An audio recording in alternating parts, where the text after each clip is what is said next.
Entre o século XVI e XIX, surgiu o Iluminismo, filosofia que baseava suas ideias no racionalismo e no empirismo. O Iluminismo foi precedido e se sobrepõe à Revolução Científica e ao trabalho de Galileu Galilei, Isaac Newton, entre outros, bem como na filosofia racionalista de Descartes, com seu método de desacreditar de tudo, a menos que houvesse uma razão lógica, com seu famoso ditado: penso, logo existo. Porém, um dos nomes que ficou mais conhecido foi o do francês Voltaire. Em 1734, ele, que era um escravista, chamava os negros africanos de animais. Ele ridicularizava a Bíblia e a frase "o homem é a imagem de Deus", debochando dos narizes achatados dos africanos, dizendo que eles eram descendentes de macacos. E assim vemos que a ideia de descendência dos macacos existia bem antes de Darwin. Em 1767, Carl Linnell nomeou o gênero humano como Homo, palavra do latim que quer dizer terra, e classificou o homem em 5 raças: americanos, europeanus, asiáticos, africanos e monstruosos, sendo o europeanus a raça mais desenvolvida. De 1830 a 1840, Samuel George Morton mediu crânios para que, através dessa prática, separasse a população entre os mais e menos inteligentes, pseudociência que foi utilizada na Segunda Guerra e gerou um genocídio em Ruanda em 1994.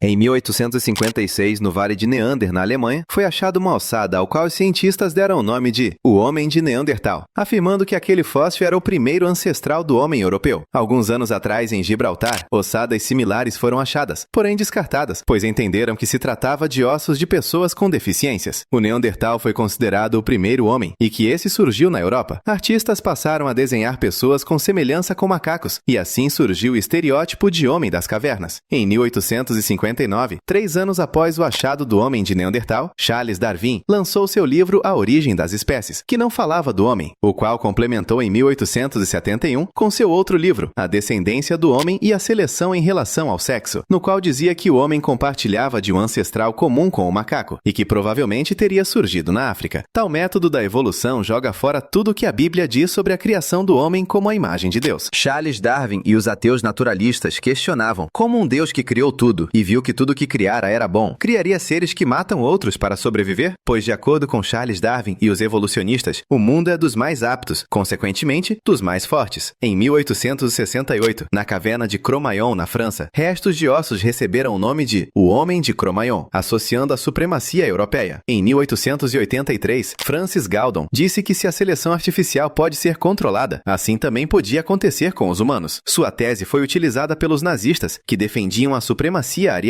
e o resultado foi um massacre de pessoas consideradas não arianas e deficientes. Em 1891, Eugene Dubois, na ilha de Java, encontrou fragmentos fósseis do que hoje é chamado de Homem erectus, e que a origem do homem seria no Sudeste Asiático. Era esse o fóssil do homem macaco. Foi assim que Eugene chamou o fóssil Pithecanthropus erectus. Depois disso, vários fósseis foram achados pelo mundo, e em 1912, Charles Dawson apresentou um crânio intitulado O Homem de Piltdown, que tinha um maxilar parecido com o de um macaco e um crânio humano.